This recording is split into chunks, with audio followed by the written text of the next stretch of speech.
معزز سامعین، سلام و رحمت۔ یکم رجب 660 ہجری کو چنگیز خان کے پوتے برکی خان نے اپنے اور اپنی قوم کے مشرف اسلام ہونے کا اعلان کرتے ہوئے ایک خط لکھ کر مصر کے سلطان رکن الدین بیبرس کو یہ اطلاع دی، ساتھ یہ بھی بتایا کہ وہ اپنے چچا زاد ہلاکو خان کے خلاف جہاد کے لیے تیار ہے اور اس مقصد کے لیے مصر سے اتحاد کرنا چاہتا ہے۔ سلطان بیبرس نے یہ پیشکش بخوشی قبول کرتے ہوئے ائمہ حرمین شریفین کو برکہ خان کے لیے دعاؤں کا حکم لکھ کر بھیجا۔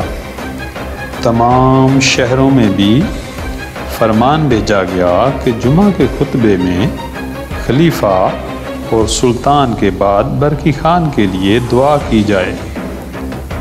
برکی خان کی سلطنت قفقاز کے کوہساروں سے بلغاریہ کی حدود تک وسیع تھی۔ شوال 660 ہجری ستمبر 1262 عیسوی میں ہلاکو خان شام اور مصر پر دوبارہ حملے کی تیاری کر رہا تھا کہ برکی خان کی فوج قفقاز کے فلک بوس دروں سے نمودار ہونے لگی۔ یہ دیکھ کر ہلاکو خان کو شام کی مہم ملتوی کر کے بحیرہ خزر کی طرف فوج بھیجنا پڑی۔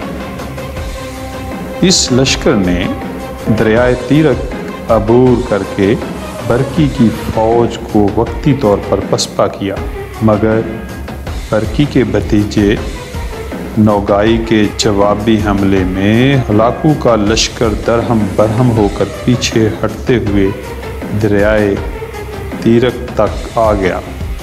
اس وقت موسم سرما عروج پر تھا۔ دریا کی سطح جو سخت سردی سے منجمد ہو چکی تھی، لشکر کے بوجھ سے ٹوٹ گئی اور تاتاریوں کی بڑی تعداد ڈوب کر مر گئی۔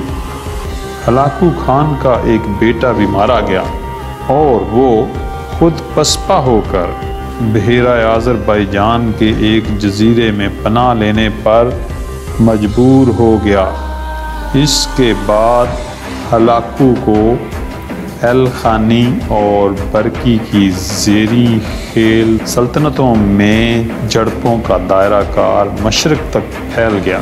ہلاکو نے گرجستان اور آرمینیا کے نصرانی حلیفوں کو ساتھ ملا کر زریں خیل کی سرحدوں پر حملے شروع کیے۔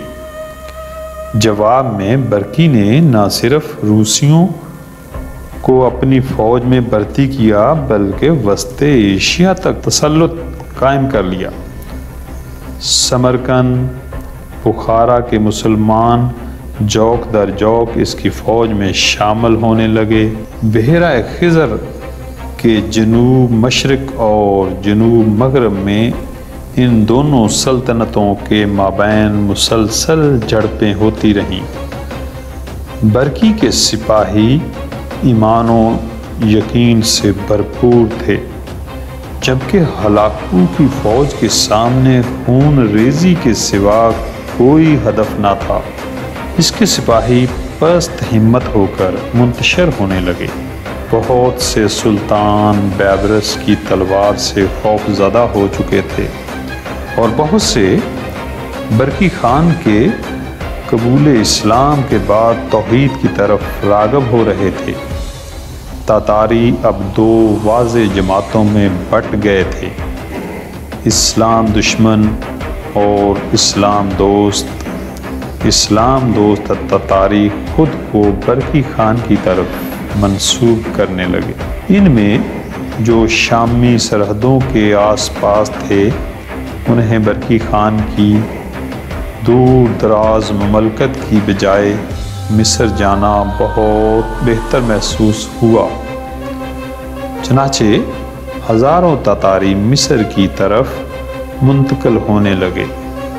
سلطان کو اطلاع ملی تو تمام شہروں کے گورنروں کو حکم دیا کہ ان کی پوری طرح مہمانی اور دلجوئی کی جائے اور زاد سفر دے کر مصر بھیج دیا جائے۔ کچھ دنوں میں تاتاریوں کے کئی گروہ مصر پہنچے اور سلطان سے امان طلب کی۔ یہ تاریخ میں پہلا موقع تھا کہ تاتاری کسی غیر قوم سے امان مانگ رہے تھے، ورنہ اس سے پہلے ان کے ہاں ایسی کوئی مثال نہ تھی۔ وہ صرف مارنا یا مرنا جانتے تھے۔ سلطان نے ان کی بہت بڑی ضیافت کی، انعام و اکرام سے نوازا اور رہائشیں دیں۔ ان کی بڑی تعداد نے اسلام قبول کیا۔